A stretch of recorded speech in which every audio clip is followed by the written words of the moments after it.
Welcome to गीतामृत।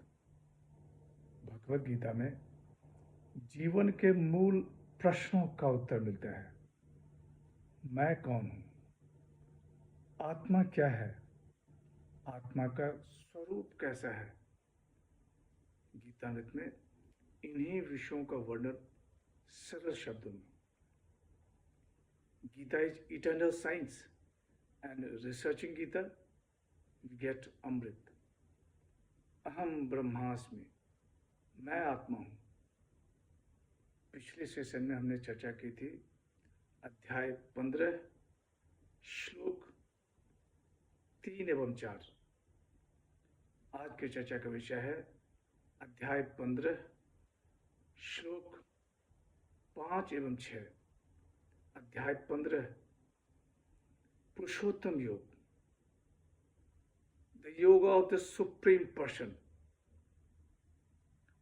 श्लोक 5,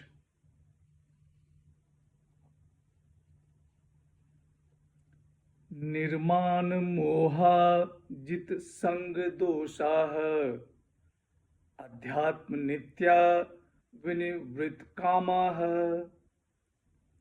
द्वंद्वे विमुक्ताः सुख दुख संज्ञे गच्छन्त्य मूढ़ाः पदम वयम तत्। श्री भगवान वाच,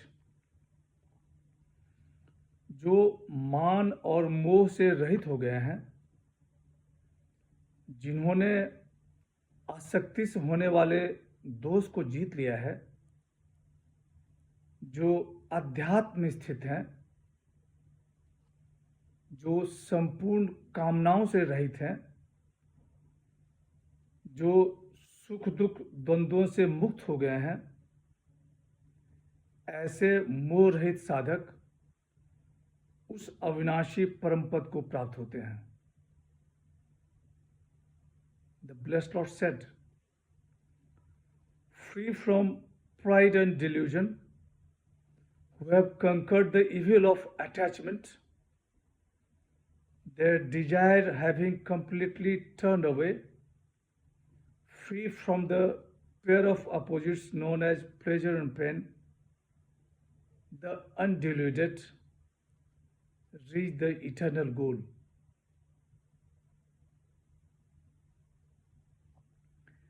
निर्माण मोहा,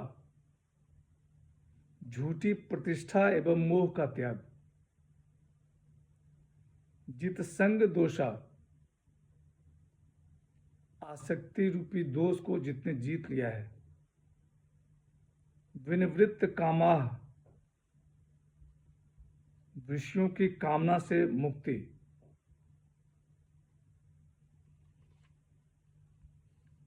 पिछले सेशन में कहा गया कि मनुष्य को परम पद की खोज शरणागत होकर करनी चाहिए। परम पद को कौन मनुष्य प्राप्त करते हैं, वह यहाँ कहा गया है। भगवान श्री कृष्ण कह रहे हैं कि शरणागत होकर जिनका मोह और अहंकार नष्ट हो गया है, जिन्होंने आसक्ति रूपी दोष को जीत लिया है, जो निरंतर आत्मा के ध्यान में संलग्न है, जिनकी आत्मज्ञान के सिवा सारी कामनाएं नष्ट हो गई है, ऐसे साधक उस परम पद को प्राप्त करते हैं। भगवान श्री कृष्ण कह रहे हैं कि मेरी शरणागत से समस्त प्रवृत्तियां मेरी कृपा से सुख साध्य हो जाती है। मेरा परायण होने से सांसारिक भोगों की आसक्ति नष्ट हो जाती है।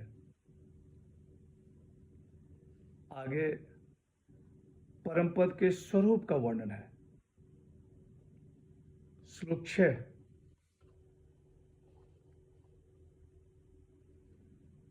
न तद भास्यते सूर्यः न शशांको न पावकः यद गत्वा न निवर्तन्ते तद्धाम परमं मम।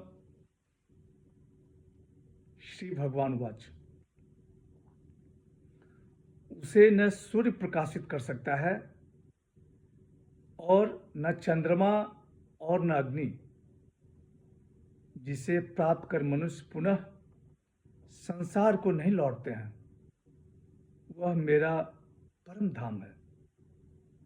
The blessed Lord said, "The sun does not illumine that, nor the moon, nor the fire. That is my supreme abode, from which those who reach it never return."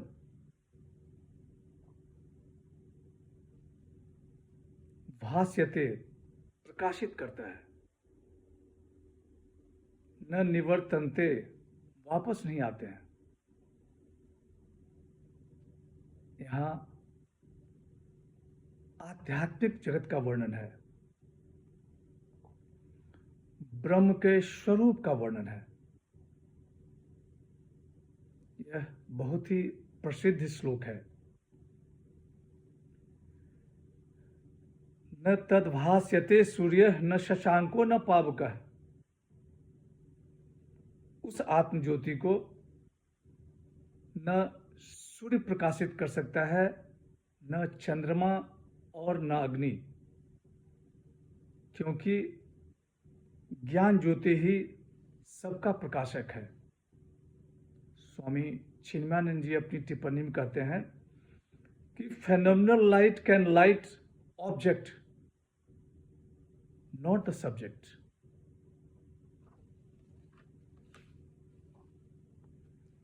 भगवान श्री कृष्ण कह रहे हैं कि जिसे पाकर मनुष्य वापस नहीं लौटता, वह मेरा परम धाम है, वह मेरा स्वरूप है। सूर्य चंद्र जो प्रकाश फैलाते हैं, वह प्रकाशक शक्ति वे ब्रह्म से प्राप्त करते हैं। ब्रह्म स्वयं अदृश्य रहकर पूरे विश्व को प्रकाशित करते हैं। यहाँ भगवान अपनी सर्वज्ञता का एहसास दिला रहे हैं।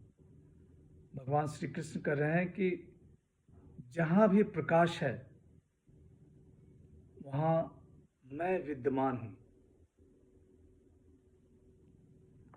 मनुष्य परम धाम क्यों नहीं पहुँच पाते, वह आगे बताया गया है। आज की चर्चा यहीं समाप्त करते हैं। अगले सेशन में चर्चा को और आगे बढ़ाएंगे। यदा यदा हि धर्मस्य ग्लानिर्भवति भारत, अभ्युत्थानम् अधर्मस्य तदात्मानं सृजाम्यहम्।